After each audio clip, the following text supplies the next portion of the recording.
반갑습니다. 별로 안 반가우신 것 같으네요. 멀리서 왔습니다. 혹시 오늘 여자 목사님이 오는 게 아닌가 기대를 하신 분도 계실 것 같은데, 이 돌림이 순자다 보니까 여자 이름이 되고 말았습니다. 그래서 가끔 세미나 같은 데 가보면 제 숙소가 여자 숙소로 배치된 경우가 간혹 있어요. 그래서 서로 황당한 경우를 경험하기도 합니다. 저는 개포동에 있는 성지교회를 섬기고 있습니다. 개포동 하면 개도 포기한 동네다. 그래서 원래 개포동인데, 이제 강남이 개발되면서 이제 개도 포니를 타고 다니는 동네였다고 그래요.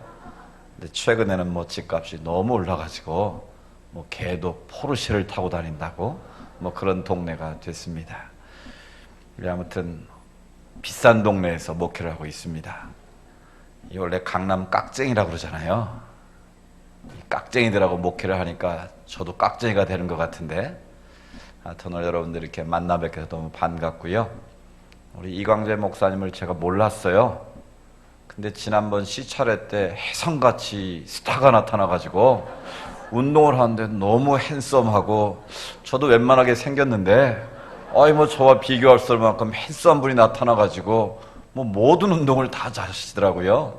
저도 운동 참 좋아하고 잘하는데, 이 저의 라이벌이 나타났다. 그래서 어느 교회 목사님인가 하러 봤더니 이 대조제일교회 새로 오신 담임 목사님이시더라고요. 좋은 목사님 모시고 행복하게 신앙생활 하시기를 축복합니다. 네, 저는 이 교회 학교 교육에 많은 관심을 가지고 있습니다. 또 저희 교회 교회 학교를 세우기 위해서 또한 많은 노력을 하고 있고, 또 용천노예 안에서도 이 다음 세대 분과를 맡아서 섬기고 있고, 또 아동부 연합회 고문 목사로 8년째 섬기고 있습니다. 그러니까 못하니까 잘할 때까지 시키는 줄 알고 그냥 순종하고 있는데요. 하여튼 우리 그래서 용천노예 산하의 교회 학교 실태를 저희가 파악을 하고 있고, 또 다음 세대 분과에서 기독교 교육연구소 박사님 교수님께 용역을 주어가지고 1차, 2차에 걸쳐서 실제적인 우리 용천노예 산하의 교회 학교 실태를 진단하는 그 연구를 다 마쳤습니다.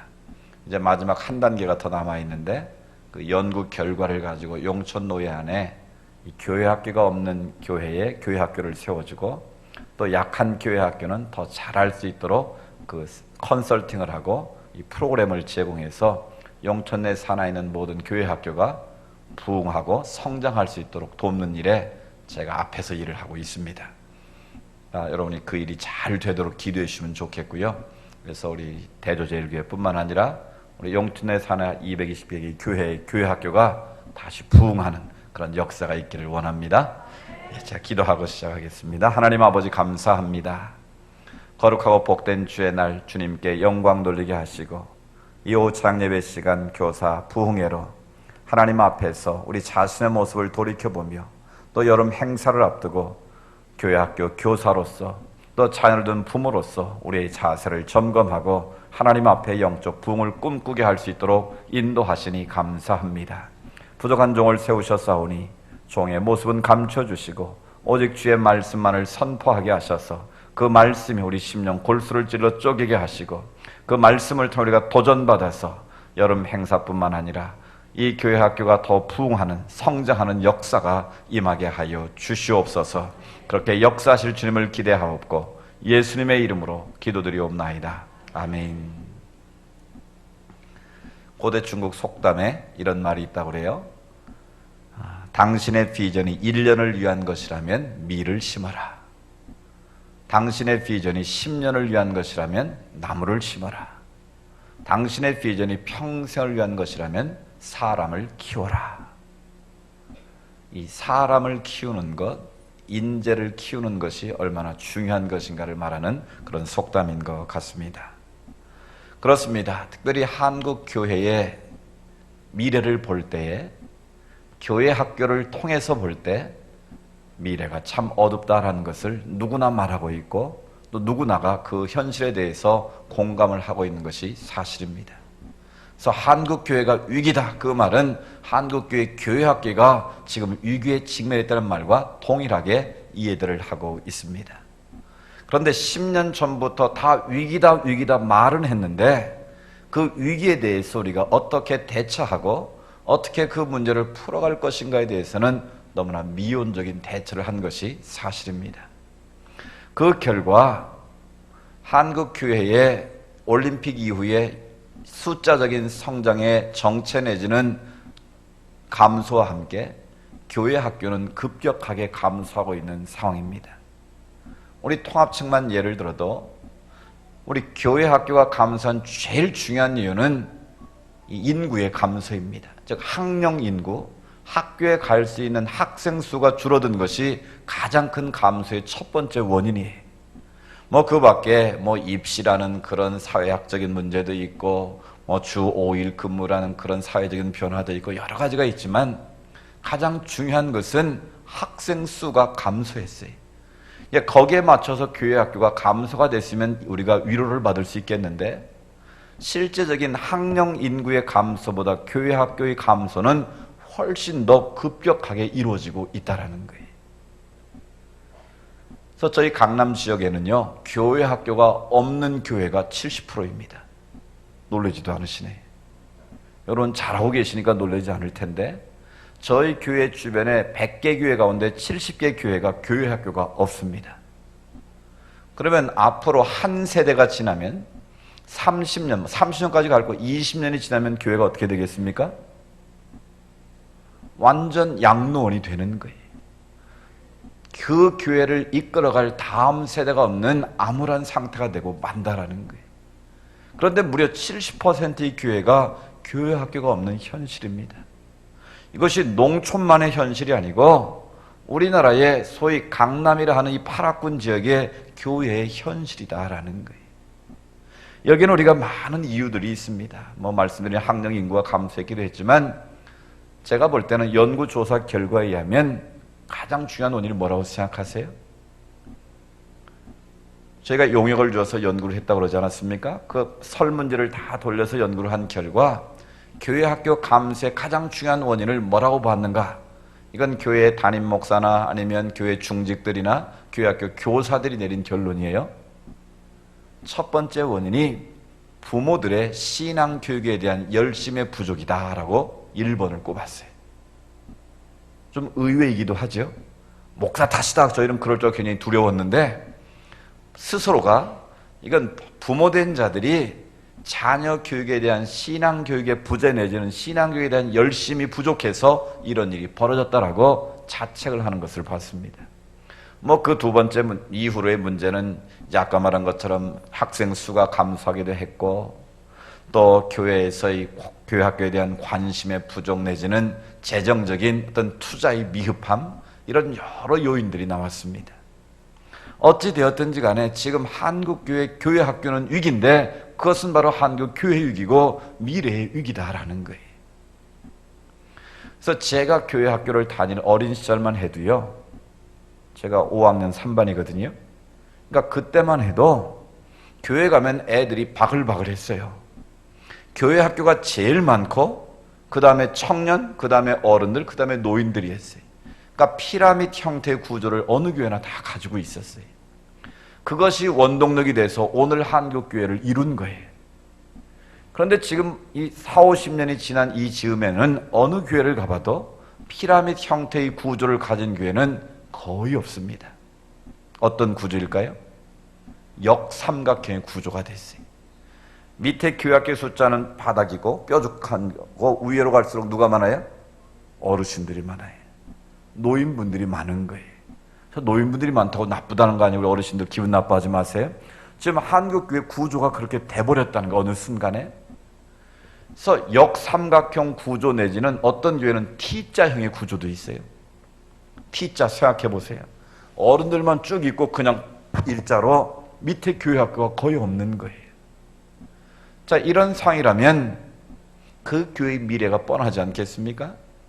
또 대다수의 한국교회가 이런 상황이라면 한 세대가 지난 다음의 세대의 우리 한국교회의 모습이 어떠할 것인가는 너무나 분명합니다. 우리는 사사기를 통해서 이 놀라운 교훈을 깨달아야 됩니다. 사사기 2장 10절에 보면 여호수아가 죽고 한 세대가 지나자 그 세대의 사람들이 여호와 하나님의 이름도 알지 못했고 하나님이 행하신 일도 알지 못했다라고 진단하고 있습니다. 한 세대 몇 년 지난 거예요? 30년이 지났는데 그 후손들이, 그 자녀들이 하나님이 누구신가를 알지 못했다는 거예요. 또 하나님이 자기 조상들이 행하신 일조차 기억도 못했다라는 거예요. 그건 뭘 말하겠습니까? 신앙 교육이 단절됐다는 거예요. 신앙 교육이 부모 세대에서 끝났다라는 거예요. 그러니까 하나님을 알지도 못하고 하나님이 행하신 일을 기억하지 못하는 폐역한 길로 걸어갈 수밖에 없었다라는 거예요. 그래서 요 사사기 21장에 보면 마지막 사사기의 결론이 뭡니까? 이스라엘에 왕이 없으므로 제 소견에 오른 대로 행하였더라. 그게 좋은 말 같죠? 그게 무슨 말입니까? 지 소견에 오른 대로 했다. 그 말은 뭐예요? 지 멋대로 했다. 그 말이에요. 왕이 없으니까, 그들의 삶의 중심에 하나님이 계시지 않으니까 제 멋대로 살았다라는 거예요. 그래서 300년 동안 영적인 암흑시대가 사사시대를 뒤덮은 거 아니겠습니까? 결국 사사시대의 그 암흑시대의 본질은 바로 신앙교육에 부재했다라는 거예요. 신앙의 대를 이어가지 못하고 신앙의 단절로 말미암아 하나님과 상관없는 폐악한 길을 걸어가는 그런 영적인 암흑시대가 되고 말았다라는 거예요. 오늘 이 한국교회가, 이 대저제일교회가 정말 하나님의 신 사명을 계속 감당하고 하나님의 뜻을 이 지역사회, 이 민족 가운데 계속 펼쳐가기 위해서는 여러분의 자녀들, 이 다음 세대의 주역이 될 교회학교를 살려내지 않으면, 이 교회학교를 우리가 바르게 세우지 않으면 이 교회의 희망은 없다라는 거예요. 한국교회의 희망도 없다라는 거예요. 그런 점에서 우리가 교사로서, 부모된 자로서 내가 믿고 있는 예수 그리스도의 영광스러운 복음의 비밀을 무슨 수를 써서라도 그 자녀들에게 계승하지 않으면, 그 신앙의 교육이 계속 이어지지 않으면 결국 우리 세대의 하나님의 교회는 끝날 수도 있다라는 그런 영적인 조급함을 우리가 가져야 한다라는 거예요. 그래서 오늘 저는 무슨 말씀을 전할까 기도를 하다가 예수님이 제자들을 부르시고 예수님이 제자들을 훈련하신 그 방법을 통해서 이 대조제일교회 교사들과 우리 부모들이 다시 한번 하나님 앞에 결단하고 하나님 앞에서 우리의 자녀들을, 이 교회학교 학생들을 말씀으로 키웠으면 좋겠다라는 생각을 했습니다. 그럼 예수님께서 12제자를 부르셔서 어떻게 훈련하셨는가? 예수님의 제자 훈련의 원리와 방법을 보면 다음 세대를 살리기 위한 전략과 또 우리가 어떻게 해야 될 것인가에 대한 원리들을 배울 수 있을 것 같습니다. 첫 번째로 예수님께서 제자를 부르시고 3년 동안 같이 먹고 다니시면서 훈련하신 이유가 있는데, 첫 번째로 그 훈련의 원리는 삶을 나누는 훈련이었다라는 거예요. 같이 해볼까요? 삶을 나누는 훈련이다. 여러분, 신앙교육은 이론교육이 아닙니다. 신앙교육은 사상을 가르치고 철학을 가르치는 게 아니에요. 하나님의 살아계신 말씀을 삶 속에서 어떻게 실현할 것인가, 하나님의 말씀이 내 삶 가운데 어떻게 적용되어져서 하나님의 능력이 나타날 것인가, 이론이 아닌 실천이 중요하다라는 거예요. 그러니까 예수님께서 제자들을 부르신 이유를 뭐라고 설명했습니까? 14절에 보면 12를 세우셨는데 이는 자기와 뭐 하려고요? 함께 있게 하시려고 그랬다는 거예요. 같이 놀러 다니려고 그러신 게 아니고, 같이 즐기자고, 같이 어려울 때 힘이 되달라고 그렇게 부르신 게 아니고 함께 있기를 원하셨다. 그 말의 의미는 3년 동안 같이 먹고 자고 뒹굴면서 하나님 나라는 이런 것이다, 하나님 나라의 백성은 이렇게 살아야 된다, 너희가 적어도 하나님의 제자로서 나를 따라오려거든 이런 삶을 살아야 된다는 것을 삶으로 보여주시고 가르치기를 원하셨다라는 거예요. 그러니까 복음서에서 예수님의 제자 훈련의 방법을 보면, 가르침의 티칭의 방법을 보면 너무나 상식적인 걸 가지고 가르치셨습니다. 들에 나는 새를 보면서 가르치셨고요, 곡식을 뿌리는 농부를 통해서 하나님 나라를 가르치셨고요, 모든 것을 주님께서는 삶으로 가르치셨다라는 거예요. 십자가를 지기 전날 밤에는 제자들의 발을 손수 씻겨주시면서 너희도 이렇게 섬기는 자로 살아야 된다. 내가 너희 발을 씻긴 것처럼 너희도 나를 본받아야 된다.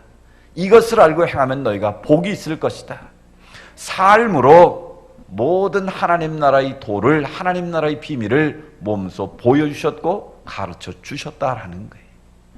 여기에 신앙교육의 중요한 원리가 있는 겁니다. 이런 자녀를 양육하거나 이 교회 학교 우리 학생들을 우리가 양육함에 있어서 이런 제일 중요한 게 뭘까요? 우리가 예배를 가르치고 기도를 가르치고 또 섬기는 법을 가르치고 선교와 전도를 가르치고 많은 해야 될 일들이 있습니다.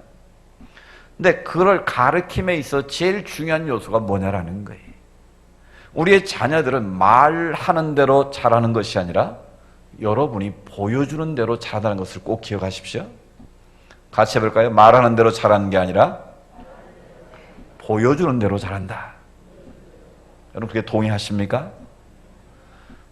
부모가 자녀를 훈계하고 가르친 대로 자녀가 양육된다면 아마 다 뭐가 됐을까요? 세상에 선한 영향을 발휘하는 인물들이 다 됐을 거예요. 그런데 그렇게 됩니까? 안 됩니까? 안 돼요. 부모는 그렇게 되게 해달라고 늘 기도도 하고 애를 쓰는데 안 돼요. 그 안 되는 게 자녀 책임일까요? 부모 책임일까요? 실은 둘 다의 책임이긴 한데 무게를 단다면 부모 책임이 훨씬 더 크다는 거예요. 그래서 교육학에서 그런 말 하잖아요. 문제의 부모는 있어도 문제의 뭐는 없다? 자녀는 없다라는 거예요. 그 말은 부모가 말로는 가르쳤지만 실제로 그 삶을 통해서 본을 보이지 못했기 때문이라는 거예요. 그래서 우리가 자녀를 양육하거나 교회 학교 우리 다음 세대를 세워감에 있어 가장 중요한 원리가 바로 그들의 눈높이에 맞추라는 거예요. 요즘 자녀들 이해가 됩니까? 안 됩니까? 저도 아들만 둘인데요. 큰아들은 지금 군대 가서 제대를 앞두고 있고요. 용산에 있어요. 가수사에 가서. 둘째는 늦둥이라서 이제 중학교 2학년이에요. 엄청난 차이를 가지고 있는데 이게 도대체 이해가 안 돼요. 군대 간 아들이요 집에 오면 아버지로서 말도 좀 하고 싶고 좀 대화를 하고 싶어요. 근데 대화가 안 돼요. 앉으면 벌써 폰 들고 계속 그걸 봐요. 그리고 게임을 해요. 가족이 같이 밥상에 앉아도 대화가 안 돼요, 서로. 막내는 막내대로 또 지 맘대로 또 카톡 들고 그 시간에 엉뚱한 짓 하고. 그러니까 요즘 애들은요, 바로 앞에 있어도 말을 안 해요. 카톡으로, 야, 뭐 하냐? 네 앞에 있잖아. 뭐 먹을래? 그걸 말로 하는 게 아니고 다 카톡으로 한다니까요. 그러니까 이해가 안 돼요, 요즘 아이들은. 근데 이해가 안 되면 누가 이해를 해야 되겠어요? 항상 수준이 높은 사람이 수준이 낮은 사람을 이해하는 게 원칙이에요. 그러니까 너희들이 나를 따라와 이렇게 하면 그건 미련한 거예요. 내가 이해할 수 없지만 그 아이들을 이해하려고 노력해야 된다라는 거예요. 부모들이 노력해야 돼요. 선생님들이 노력해야 돼요. 옛날에 내가 이런 교육들 이런 얘기하면 이건 무식한 사람이에요. 지금 아이들이 내 앞에 있는 아이들이 내가 지금 양육해야 될 아이들이잖아요. 옛날 얘기 아무리 해봐야 소용없어요. 벌써 이 아이들은 칼라 TV 시대에 태어났고요. 컴퓨터 시대에 태어났고 스마트폰 시대를 사는 거예요. 저는요. 흑백 TV 그것도 저희 동네에 딱 TV가 한 대밖에 없었어요. 교장 선생님 집에. 근데 제 친구 경진이라는 친구가 교장 선생님 아들이었어요. 그래갖고 그 당시에 TV 한번 보려면요. 제가 구슬기가 딱지 따면 다 줘야 됐어요. 그걸 줘야 그것도 딱 1시간 보여줬거든요. 그걸 보기 위해서 온갖 아향을 다 따른 그런 시대에 태어났어요. 그러니까 막 그 당시에 기밀이 나와서 막 박치기 해서 막 얻어맞다가 이기면 막 짜릿했어요. 그런 시대에 태어난 우리가 지금 이 시대에 아무런 부족함이 없고 원하면 다 되는 그런 시대에 살고 있는데 옛날의 사고방식 이 아이들을 키우려고 하면 안 된다라는 거예요. 지금 내 앞에 있는 아이들이 무슨 생각을 가지고 사는지, 이 아이들이 뭘 인생의 목표로 삼는지, 뭐가 되기를 원하는지, 무슨 노래를 즐겨 듣고 이 아이들의 지금 학교에서의 관심은 뭔지 적어도 따라잡지는 다 못해도 알려고 노력은 해야 된다라는 거예요. 그런데 전혀 그걸 알려고 하지 않고 옛날 방식으로 내 방식대로 하려고 그러면 이 아이들하고 소통이 안 되는 거예요. 그러니까 아이들이 교회 학교 수행하면 막 경기를 하려고 그래. 아, 그 선생님. 근데 그거를 이제 땜빵하는 유일한 방법이 뭐예요? 지갑 좀 열어서 야, 떡볶이 사줄게. 짜장면 먹을게. 요즘 애들은요, 그런 거요 별로 관심도 없어요. 뭐 짜장면은 엄마는 사줘도 얼마든지 사주는데 그건 옛날 얘기죠. 그러니까 그들의 눈높이에 맞추기 위해서 여러분이 노력하셔야 돼요. 이 아이들이 지금 뭐가 되기를 제일 원하는지. 요즘 애들의 꿈은 뭐가 되기를 다 원하는 줄 아세요? 여러분 차한테 다 물어보면 애들한 초등학생한테 물어보면 초딩들한테 물어보면 뭐가 되기를 원한다고 그래요? 다 뻔해요. 가수가 되기를 원하거나 이 스포츠 스타가 되기를 원하거나 아니면 조금 더 수준 있는 애들은 뮤지컬 가수가 되겠다고 그래요. 요즘 젊은이들의 아이돌 우상이 누군 줄 아세요? 뮤지컬 가수가 되는 거예요. 그래서 뭐 그 사람들의 모든 신상 정보를 다 털어가지고요, 자기 조상들은 아무것도 모르는데 그 뮤지컬 가수 그건 다 알아요. 요즘 아이들은요. 그러니까 우리하고 생각이 달라요. 그래서 신상한 그 선교사님이 그렇게 말하더라고요. 같은 시대에 살고 있지만 같이 밥 먹고 살지만 종자가 다른 애들이라고 그러더라고요. 죄송합니다. 우리 학생들한테는. 그만큼 다르다는 거예요. 화성 남자 금성 여자처럼 달라요. 그런데 우리의 전통적인 사고와 가치를 가지고 똑같은 20, 30년, 40년 전에 똑같은 공간에서 똑같은 그림을 가지고 똑같은 교재를 가지고 시설을 가지고 그 아이들에게 나를 따라오면 따라오겠느냐는 거죠. 너나 가라, 너나 가세요 그런다는 거예요, 애들이. 여러분 눈높이에 맞춰야 돼요. 더 그보다 더 중요한 것은요, 그들의 삶에 관심 있는 것을 내가 보여주려고 노력해야 된다는 거예요. 그런데 그게 잘 안 돼요. 저도 제 아들들하고 대화를 하려고 노력을 하는데 대화하자고 그래놓고 대놓고 화내는 게 대화하는 거잖아요. 이게 안 되는 거예요, 이게. 그러니까 결국 방법은 한 가지더라고요. 보여주는 것밖에 없더라고요. 근데 여러분 자녀들이 잘 되기를 위해서 얼마나 많이 기도하세요? 그런데 부모가, 교사가 주일 성수하는 본을 보이지 않아요. 주일날 대학 가기 위한 스펙을 쌓는 시험이 있으면 야, 너 오늘 교회 가지 말고 그 학원 가서 시험 보고 와. 시험 보러 보내는 거예요. 애가 믿음이 작아서 아, 나 오늘 교회 가야 돼. 오늘 교회에서 뭐 전도 뭐 있어. 가야 돼. 그럼 야, 그건 다음에 가도 돼. 꼭 오늘만 가야 돼? 다음 주일 또 오잖아. 부모가 앞장서서 그 아이가 교회를 가지 않고 스펙을 쌓기 위한 시험장에 가라고 내모는 시대가 됐다라는 거예요. 특별히 저희 동네는 그렇습니다. 무슨 대학 가는 게 인생의 전부인 것처럼 온 인생을 다 대학 가는데 올인하는 동네예요. 그러니까 시험 본다 그러면 2주 전부터 교회 학교가 거의 전멸 상태가 돼버립니다. 아무리 제가 사정을 하고 호소를 해도 3분의 1밖에 안 나와요. 그 3분의 2에 중직자 자녀도 있다는데 저는 심각성을 느끼는 거예요. 여러분 생각해 보세요. 그 자녀들이 인생의 위기가 닥쳤을 때 우리 부모가 하나님 앞에서 목숨 걸고 주일을 성수하고 기도하는 모습을 보여주면 그 아이가 인생의 위기에 처했을 때 뭐 하겠습니까? 하나님 앞에 예배드릴 거라고요. 하나님 앞에 와서 엎드리는 것을 우선순위로 삼을 거라고요. 그런데 말로는 교회 중직이고 말로는 예수 믿는 집사라고 그러면서 결정적인 순간에는 하나님의 방법이 아닌 세상의 방법으로 스펙을 쌓으라고 교회가 아닌 학원으로 시험장으로 내몬다라는 거예요. 그럼 그 아이들이 아무리 기도하고 아무리 신앙교육을 하려고 해도 되겠느냐는 거예요. 주일 성소라고 그래놓고 자기는 놀러가고 기도하라고 그러고 자기는 기도의 자리에 오지 않으면 그 교육이 되겠느냐라는 거예요. 눈높이를 맞추는 것이 중요하고 그들에게 삶으로 보여주는 교육이 필요하다라는 거예요. 근데 이것이 잘 안 되고 있다. 그걸 교사도 알고 부모도 알아요. 근데 알기는 아는데 그걸 적용하지 못하는데 우리가 문제가 있는 거예요. 우리 대조제일교회 우리 성도님들, 우리 교사들은 이제 머리로만 이해하지 마시고 이 순간부터 내가 할 수 있는 것부터 적용하고 실천하시기를 축복합니다. 주일 성수하라 가르쳤으면 내가 주일을 성수하는 것을 보여야 되는 거예요. 무슨 일이 있어도 하나님 앞에 예배하는 것을 우선으로 삼고 이게 복받는 비라는 걸 보여줘야 되는 거예요. 그럼 그 아이들이 주일 성수의 중요함을 알고 주일을 지키지 않겠습니까?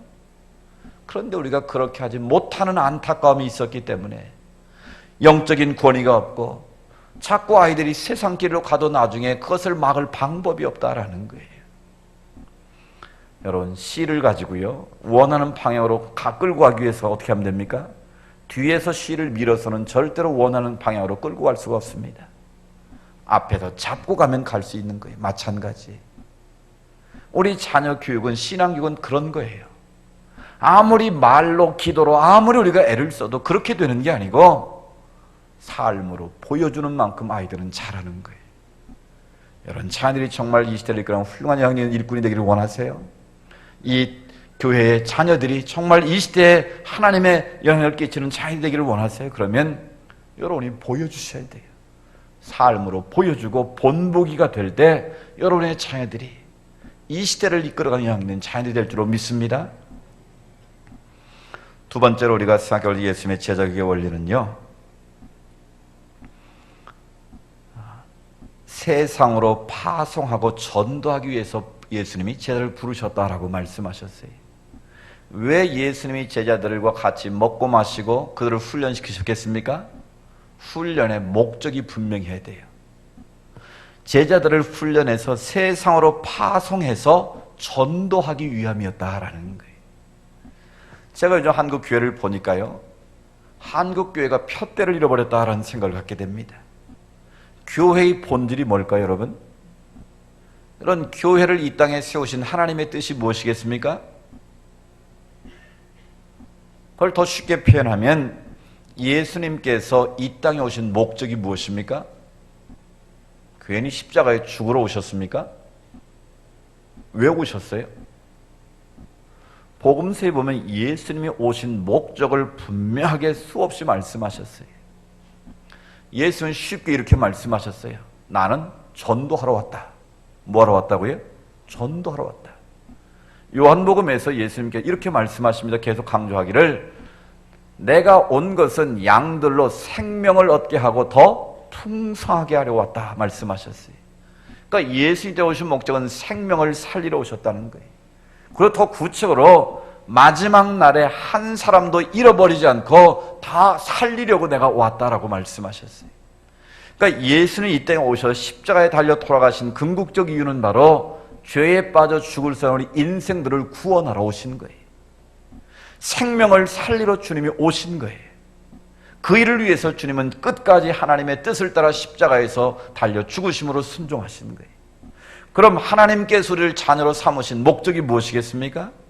하나님께서 이 대조제일교로 여러분을 부르신 이유가 무엇이겠습니까? 여러분, 자들 성경교육 잘 시켜서 뭐 하실래요? 뭐 성경고사 1등하게 하시려고 그런 거 아니잖아요. 하나님의 말씀을 바르게 잘 가르쳐서 그들로 하여금 세상에 나가서 생명을 살리는 하나님의 사람이 되라고 우리가 훈련한 것 아니겠습니까? 바로 그 일을 하라고 하나님이 이 교회를 세우셨고, 이 교회 여러분을 부르셔서 주의 종을 통해 말씀을 듣고 말씀을 배워서 훈련받아서 다시 세상에 나가 생명을 살리는 사람을 낳는 어부가 되라고 우리를 부르신 것 아니겠습니까? 그런데 언제부턴가 한국 교회가 이 목표를 잃어버린 것 같아. 교회의 본질을 잃어버린 것 같아. 어느 교회는 교회 크게 세우는 게 교회의 목적이 된 교회가 있는 것 같아요. 여러분, 한국 교회가 금융권에 진 빚이 10조 원이랍니다. 5%만 해도 1년에 5천억씩 은행에 갖다 바치더라고요. 제가 계산해 보니까. 제가 초교파적인 활동을 많이 하고 있는데, 제가 큰 교회 대형, 우리나라에 이름 되면 알 수 있는 대형교회 목사님 모은 제가 이렇게 엄포를 한번 놨습니다. 젊은이들이 지금 교회를 떠난다고 아우성인데, 젊은이들을 교회로 끌어야 된다고 지금 난리들인데, 우리 생각을 한번 바꿔보자. 지금 한국교회가 금융권의 진 빚이 겉으로 드러난 게 10조 원이라고 그러는데, 뭐 반맥 장학금 때문에 막 한참 시끄러울 텐데요. 한국교회가 5천억을 풀어서 대학생들에게 장학금을 준다고 한번 생각해보자. 그럼 아이들이 서로 교회 오려고 번호표 받고 줄 설 거다, 교회 입구에. 이런 대조제일교회가 이 책은 대학생에게 방 같은 거 준다고 광고 내면 대학생들 와서 줄 설 거예요, 안 설까요? 틀림없이 섭니다. 그러니까 생각을 바꾸면 한국교회가 얼마든지 다음 세대에 임팩을 줄 수 있는, 충격을 줄 수 있는 거예요. 젊은이들을 감동시키는 방법이 얼마든지 있는 거예요. 결국 생명을 살리는 데 관심을 가져야 되는데, 사람이 많이 모이면 땅 사고, 그 사람들을 수용하기 위해서 교회 짓고, 또 차를 해야 되니까 주차장 사서 또 주차장에서 또 돈을 빌리고, 그래서 이제 교회 주차장 다 완비해서 교회가 늘어나면 또 뭐 해야 돼요? 또 부수고 또 큰 교회 또 져야 되고, 또 그 다음에 또 사람이 늘어나니까 또 주차장 가서 또 져야 되고. 여러분, 이게 한국교회가 얼마나 큰 교회를 짓고 얼마나 좋은 시설을 갖추냐, 이걸 누가 잘하는 식으로 경쟁적으로 이 구조가 돼버린 거예요. 그러니까 경쟁적으로 그걸 믿음이란 이름으로 그렇게 막 몰아가다가 이제 한국교회가 정체되고요, 강남 지역의 교회, 대형 교회들의 헌금이요 2년 만에 반토막 났습니다. 강남구에 있는 S교회가요, 우리 통합식 S교회가 3년 동안요 17%, 17%, 17%씩 매년 예산이 감소했어요. 그럼 얼마가 줄은 거예요? 3년 만에? 걷잡을 없이 지금 한국교회가 추락하고 있다는 거예요. 그런데도 여전히 교회를 크게 세우는 게 무슨 목회 잘하는 것처럼 이 생각하는 목회적인 패러다임이 바뀌어야 된다는 거예요. 그래서 이제는 교회의 본질인 생명을 살리는 쪽으로 우리가 관심을 갖지 않으면 한국교회는 희망이 없는 우울한 시대. 그래서 2040 책도 나왔잖아요, 최윤식 박사가. 그러니까 결국 다음 세대에 관심을 가지고 생명산 일에 관심을 갖지 않으면, 교회의 본질을 잃어버리면 교회는 존재 하나 마나라는 거예요. 정말 이 대조제일교회가 다음 세대를 살리고자 하는 이유가 무엇이겠습니까? 이 무더운 여름에 성경학교를 하고 수련하는 이유가 무엇이겠습니까? 이 아이들을 진리의 말씀으로 세워서 이 땅에 하나님 나라를 이끌어가는 이학년 지도자로 세우기 위함 아니겠습니까? 그걸 다르게 표현하면 생명을 살리는 하나님의 사람으로 세우기 위해서 우리가 그런 것 아니겠습니까? 그래서 우리는 이 아이들에게 그런 거룩한 꿈을 심어주고 비전을 심어줘야 하는 거예요. 여러분, 미국이 동성애법을 법으로 인정하고 금방 망할 나라 같지만 미국의 힘이 어디 있는 줄 아세요? 미국은요, 국가의 관료를 뽑을 때, 인재를 선발할 때 3C라는 분명한 원칙이 있다고 그래요. 그 3C의 첫 번째 원칙이 뭐냐면, 첫 번째 컴피턴스, 능력이 있느냐. 근데 우리가 말하는 학교에서 공부 잘했냐, 이걸 능력이라고, 그걸 능력이라고 말하잖아요, 미국에서는. 세 가지 능력을 그들은 보는데요, 어떤 능력인가 하면 우선순위를 정할 수 있는 능력이 있느냐. 여러분, 우리 인생 가운데 우선순위를 잘못 정해서 수고하고도 허당인 경우가 많잖아요. 어떤 일이 중요한 것인가에 대한 프라이어리티, 우선순위를 정할 수 있는 능력을 제일 중요하게 여긴다는 거예요. 두 번째 능력은요, 비전과 방향을 제시할 수 있는 능력이 있느냐라는 거예요. 얼마나 스펙이, 그거 중요한 게 아니고 이 사람이 국가에 대한 비전을 제시할 수 있는 능력이 있느냐, 그걸 본다는 거예요. 세 번째는 커뮤니케이션, 소통할 수 있는 능력이 있느냐, 이것을 실력으로 본다는 거예요. 우리처럼 얼마나 많은 자격증을 가졌냐, 무슨 대학을 다니, 이건 아무 소용이 없다라는 거예요. 우선순위를 정할 수 있느냐 없느냐, 비전을 제시할 능력이 있느냐 없느냐, 커뮤니케이션의 능력이 있느냐 없느냐를 가장 중요한 컴피턴스, 실력으로 본다는 거예요. 두 번째 보는 게 캐릭터, 인격인데요, 그 인격은 뭘 말하는가? 바로 컴패션, 긍휼히 여기는 마음이 있느냐라는 거예요. 이 성경적으로 말하면 사람을 사랑할 수 있는 마음이 있느냐라는 거예요. 우리는 누가 잘하나 경쟁 구조 속에서 무슨 수단과 방법을 가리지 않고 1등해서 네가 성공해야 된다, 이걸 우리는 주입하고 있어요. 학교도 마찬가지, 심지어 교회조차도 그런 것을 강요할 때가 많아요. 참고적으로 저희 교회는 대회라는 말을 안 씁니다. 대회는 우열을 가리는 거예요. 대회를 하면 1등이 나오고 뭐가 나와요? 꼴등이 나오게 돼 있어요. 근데 교회는 누가 잘하나 우열을 가리는 게 아니에요. 제가 교회학교 교역자들에게 항상 강조한 말 중 하나가 바로 그겁니다. 교회는 컨테스트 하는 데가 아니다. 누가 잘하나 상 주는 데가 아니다. 그래서 저희는 모든 대회란 이름을 안 쓰고 잔치란 이름을 씁니다. 우리는 성경 암송 잔치, 찬양 잔치지 대회가 아닙니다. 그 이유는 제가 경험적으로 아는 거예요. 대회를 하니까 다 자기가 1등한 줄 알아요. 다 자기들이 잘한 줄 알아요. 그러니까 1등 못하면 삐지고 상처받고 좋은 일 하다가 다 상처받더라고요. 교회학교 교육자에 제가 그렇게 말합니다. 학교에서 공부 잘해서 1등 하는 애가 교회까지 와서 성경 암송 잘하고 1등 상 받으면 그럼 나머지 애들은 뭐냐? 학교에서는 꼴찌해도 학교에서는 저거 문제라고 그래도 교회 오면 살판나는 그런 곳으로 만들어라. 아멘. 학교에서 1등이 교회 와서 1등 하면 나머지 꼴찌는 어디 가서 1등 해보겠어요, 여러분? 교회 와서라도 1등 해봐야지. 제 말이 맞아요, 틀려요? 그래서 세상에서 기죽은 아이들이 교회만 오면 우음에 살판 났네, 이런 공동체를 만들어야 아이들이 교회로 온다라는 거예요. 그래서 바로 이런 긍휼히 여기는 그런 마음의 태도를 가질 때 그 사람이 인자가 될 수 있다라는 거예요. 그리고 자존감이 높은 사람, 자기를 사랑할 줄 아는 사람, 그런 사람이 인자가 될 수 있다는 거예요. 그리고 마지막으로 보는 것이 바로 헌신, 커미트먼트가 있느냐, 그걸 본다는 거예요. 자기 자신을 위해서 사는 인생이 아니라, 자기만의 성공을 위해서 사는 인생이 아니라, 가난한 자를 위해서, 불쌍한 나라를 위해서 얼마나 자신을 드릴 수 있는 헌신의 마음이 있느냐, 그런 사람이 국가의 인재가 될 수 있다는 거예요. 우리나라도 이렇게 좀 바뀌었으면 좋겠어요. 우리 교회 구조부터 이렇게 바꿨으면 좋겠어요. 교회에서 누가 실력 있는 사람인가, 교회를 오래 다닌 사람이 실력 있는 게 아니고, 직분이 높은 사람이 실력 있는 게 아니고, 정말 하나님 앞에서 우선순위를 바르게 정할 수 있는 리더십이 되고, 비전을 제시할 수 있는 리더들이 되고, 의사소통이 가능한 중직들이 된다면 그 사람이 정말 하나님 앞에 실력 있는 사람 아니겠습니까? 또 남을 긍휼히 여길 줄 알고 자기를 존중하면서 열등감에 빠지지 않고 남을 세울 수 있는 그런 사람, 또 나를 위해서가 아니라 교회를 위해서, 나라와 민족을 위해서 헌신할 수 있는 그런 리더들, 그런 사람들이 많아질 때 이 교회가 힘이 있고 이 나라가 새로워지지 않겠습니까? 바로 그런 꿈과 비전을 심어주는 것이 바로 교회 된다라는 거예요.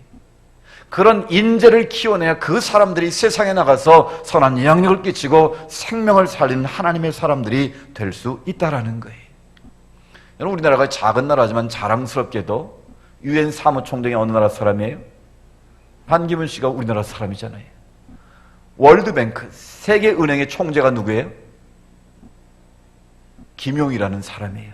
뭐 잘 알려지지 않았지만 세계은행 3대 기구가 있는데, 유엔과 월드뱅크와 IMF라는 세계 기구가 있는데 그 중에 2개를 한국 사람이 차지하고 있다는 거 여러분 아세요? 긍지를 가지셔야 돼요, 우리나라 사람들은. 이 김용이라는 분은요, 어떤 사람인 줄 아세요?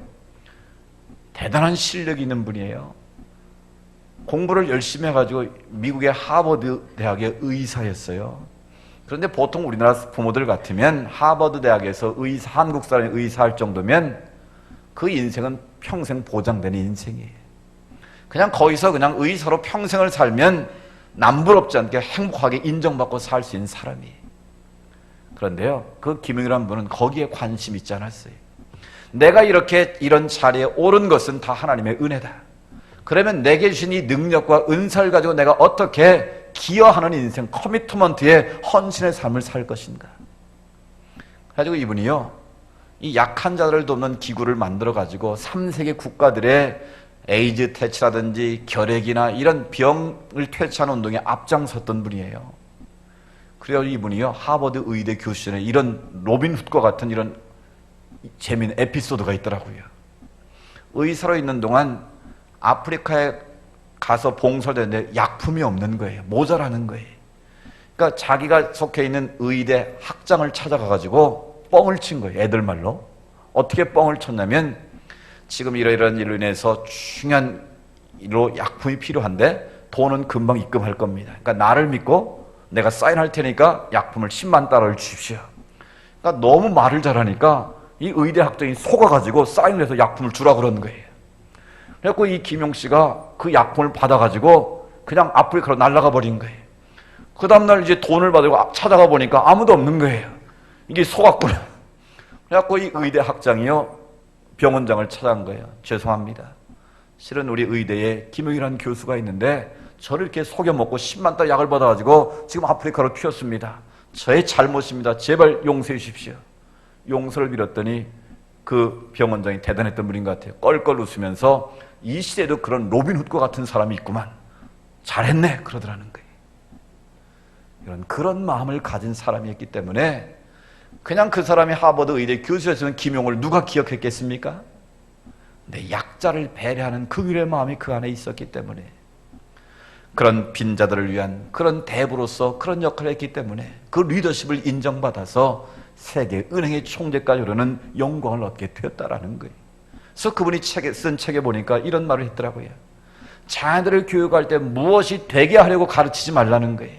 너 의사 돼야 돼, 너 교수 돼야 돼, 뭐 박사 돼야 돼, 뭐 훌륭한 뭐가 돼야 돼. 우리는 뭐가 되라고 강조한다는 거예요. 그런데 그거는 틀렸다라는 거예요. 뭐가 되라고 가르치지 말고 네가 이것이 돼서 무슨 사람이 될 것인가, 무엇을 하는 사람이 될 것인가를 가르치라는 거예요. 그런데 우리 교육은 뭡니까? 뭘 자꾸 되라고 그러는 거예요. 그럼 돼서 뭐 하라는 겁니까? 그러니까 되고 나면 그 인생이 공허해지는 거예요. 제 주변에 훌륭한 친구들이 많은데요, 다 저한테 와서 지금 나이 50이 넘으니까 하소연하는 게 삶에 의미가 없다는 거예요. 돈도 있고 권력도 있고 명예도 있고 다 있는데 내가 이렇게 살아도 되는지 된 삶에 의미가 없어졌다라는 거예요. 그래서 저를 보고 제일 행복하다고 말합니다. 왜 그럴까요? 남들이 부러워하는 고지에 다 올랐는데 내가 왜 일을 해야 되는지 된 삶에 의미가 없으니까, 방향성을 잃어버리니까 다 우울증에 빠져 있다라는 거예요. 여러분의 자녀들을 무엇이 되려고 가르치길 말고 무엇을 위해서 살 것인가 하는 삶의 목표를 가르치기 바랍니다. 그 목표가 뭐겠습니까? 예수의 지도훈련의 원리가 바로 생명을 살리는 거예요. 세상을 구원하라고 우리를 부르셨고 여러분의 자녀를 주신 거 아니겠습니까? 그래서 부모나 교사는 분명한 목표가 있어야 됩니다. 너는 자라서 생명을 살리는 자가 된다.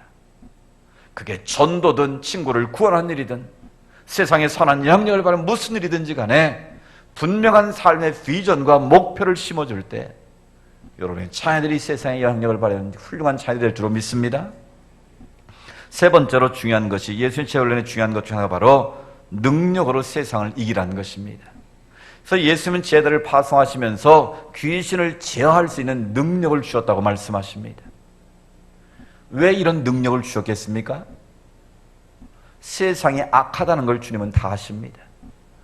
오죽했으면 양을 이리 가운데 보내는 것 같다고 말씀하셨겠습니까?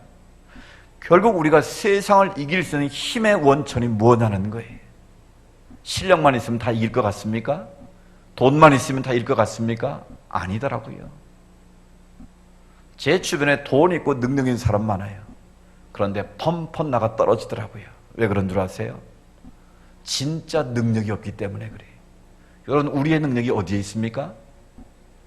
여러분의 진짜 능력이 어디서 나오는 것입니까? 바로 성령의 기름 부으심인 줄로 믿습니다. 우리가 성령의 사람이 되고 성령 충만하지 않으면요, 우리의 자녀들을, 이 다음 세대의 우리 교회 학교 아이들을 우리가 감당할 능력이 안 되는 거예요. 제가 늘 저희 교회 교사들을 모아놓고 교회 학교 강사를 유명한 사람 다 불러놓고 교회 학교 그 교사대학을 하다가 어느 순간에 성령님께서 제 마음에 찔림을 주셨어요. 야, 너희들이 지금까지 안 배워서 못했냐? 너희가 실력이 모자라서 지금 교회 학교가 이 모양 됐냐? 제 마음에 그런 찔림이 오더라고요. 그래서 제가 그 다음부터는 그거 다 끊어버렸습니다. 지금 우리에게 중요한 것은 이론적으로 뭘 이론을 배우고 학습하는 게 아니다. 먼저 우리 교사들이 하나님의 능력을 받는 게 우선이다. 그래서 그 모든 프로그램을 다 없애버리고 기도회로 바꿔버렸어요. 할렐루야. 효과가 어땠을까요?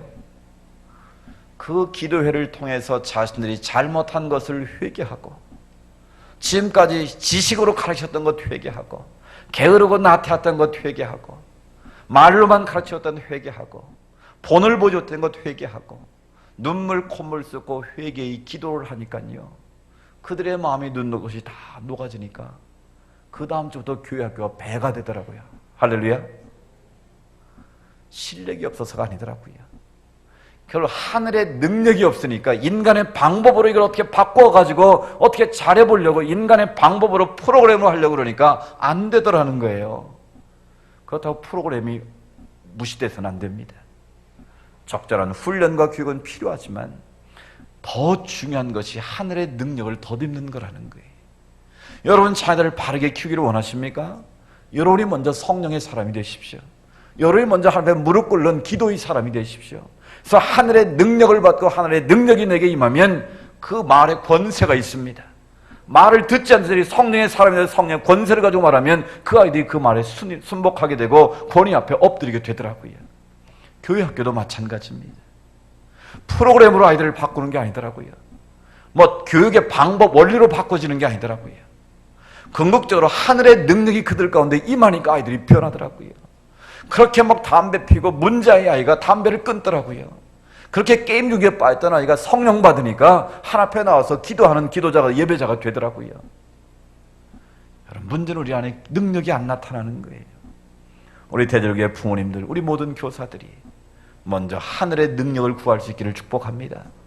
우리가 성령의 사랑에 성령 충만하게 될 때 하늘의 능력이 나에게 이어지고 내 능력이 우리 자녀들에게 다음 세계에 연결될 때에 그 속에서 하나님의 나라는 이루어지고 하나님의 역사는 나타나게 될 줄로 믿습니다. 오늘 우리가 하나님 앞에 모여서 예수님의 제자 훈련의 원리와 방법을 들었습니다. 중요한 것은 듣는 것이 중요한 것이 아니라 그 가운데 하나라도 내 삶 가운데 우리 교회 학교 가운데 적용하고 실천한 일이 무엇보다도 중요한 일이라고 생각을 합니다.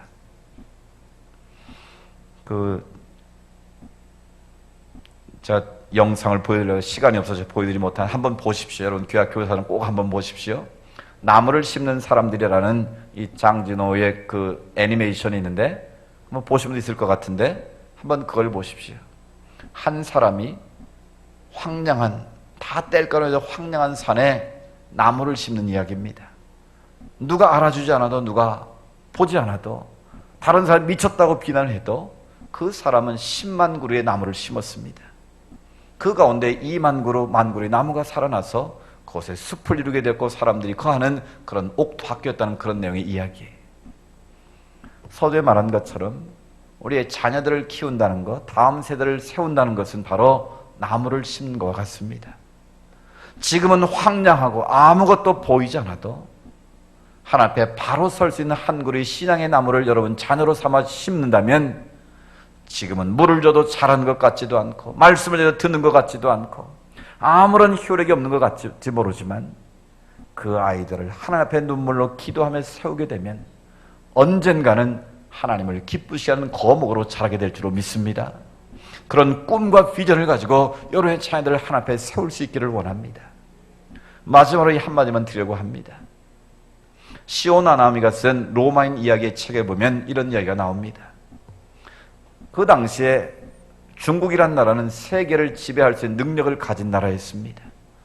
훨씬 더 과학기술 문명도 발달했고 인적 자원도 풍부했고 모든 차원이 다 갖춰 있는 게 중국이었습니다.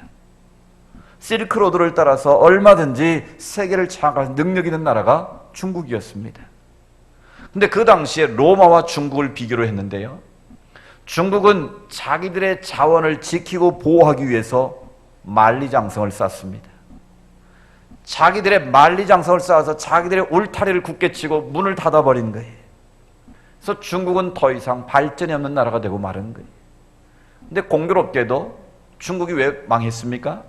그 만리장성을 지고 있던 수문장이 문을 열어주는 바람에 하루아침에 중국의 왕조가 무너져 버린 거예요. 아무리 만리장성을 쌓아도 사람이 잘못되면 아무 소용이 없다는 거예요. 근데 서양 사람 로마는 그 당시에 로마는 가는 곳마다 길을 만들었다는 거예요. 그래서 모든 길은 어디로 통한다? 로마로 통한다. 이 로만 로드를 통해서 자기들이 가지고 있는 모든 문물과 모든 능력들을 전 세계로 전파한 거예요. 길을 만든다는 것은 그만큼 리스크, 위험이 있는 거예요. 길을 만들어면 자기가 공격할 때 유익한 점도 있지만 침공을 당할 때는 쉽게 뚫리는 약점이 있는 거예요. 그런데도 로마는 끊임없이 가는 곳마다 길을 만들고 인재를 키우고 그 나라 식민지국가의 사람들을 일꾼으로 세워서 잘 통치했다. 그래서 세계를 지배하는 나라가 될 수 있었다라는 거예요. 우리의 신앙교육도 자녀교육도 마찬가지인 것 같습니다. 내 품 안에 가둬놓고 만리장성처럼 그 안에 가둬놓으면 잘 될 것 같지만 꿈이 없는 아이, 비전이 없는 아이가 되고 만다라는 거예요.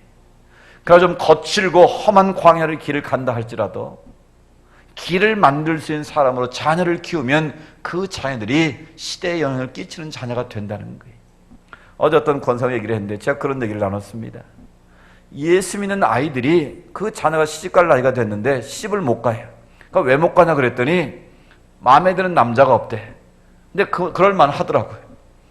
이 딸은요, 우리나라 최고의 대학을 나왔고 유학을 갔다 왔고 최고의 은행에서 굉장히 중요한 승진도 초고속으로 해가지고 너무 잘 나가는 아가씨인 거예요. 그런데 나이가 무려 36이 되고 만 거예요. 그런 자리에 오르기까지 그런 시간이 필요했던 거예요. 잘 결혼을 하지 않으려고 한 것도 아니고 다 하기를 원했는데 그렇게 시간이 지난 거예요.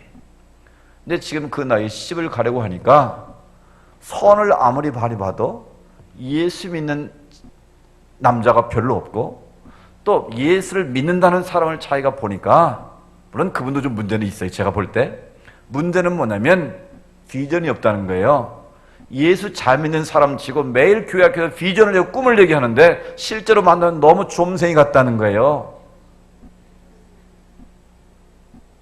그래서 제가 우리 청년들에게 그러면 너희들 교회 와서 얼쩡거리지 말고 세상 가서 놀아라. 놀 거면 차라리 교회에서 놀지 말고 저 압구정동 가서 놀고 홍대 앞에 가서 놀고 저 강남 가서 놀아라. 제가 그 말한 이유는 그겁니다. 교회 와서 신앙생활 하는 척하면서 실력도 쌓지 못하고 능력도 없어가지고 빌빌거리고 취업도 못하고 그렇게 달지 말고 능력을 키우라는 거예요. 아까 말한 그런 능력을 키워서 세상에서 영향력을 끼쳐야지 나이가 들어서 취직도 못하고 매일 교회 와서 충성하고 헌신한다고 일만 하고 있으면 하나님은 좋을지 모르지만 궁극적으로 하나님도 별로일 것 같아요. 세상에서 영향을 끼쳐요. 교회에서 영향을 끼치라고 그렇습니까? 우리를 부르신 이유가 세상에 가서 생명을 살아 우리를 부르셨는데 교회 안에서 잘하는 건 잘하는 게 아니에요. 세상에서 그리스도에서의 짠맛을 보여주는 게 진짜 실력의 능력 아니겠습니까? 여러분의 자녀를 그런 야성 있는 자녀로 키우기를 원합니다. 그래서 길을 만드는 사람, 길이 없으면 길을 만들어갈 수 있는 능력을 가진 자녀로 키울 때 그 자녀들이 거친 세상에서 유혹에 흔들리지 않고 하나님 나라의 비전을 이뤄가는 주의 자녀이 될 수 있다라는 거예요. 오늘 예수님의 제자 훈련의 원리를 우리가 잘 배우셔서 정말 이 대조제일교회 다음 세대의 자녀들이 또 여러분의 가정의 자녀들이 정말 하나님의 나라의 비전과 꿈을 가지고 건강하게 자랄 수 있기를 축복합니다. 그래서 이 시대를 살리고 민족을 살리고 열방을 구원할 수 있는 축복의 통로로 쓰임받기를 주의 이름으로 축복합니다.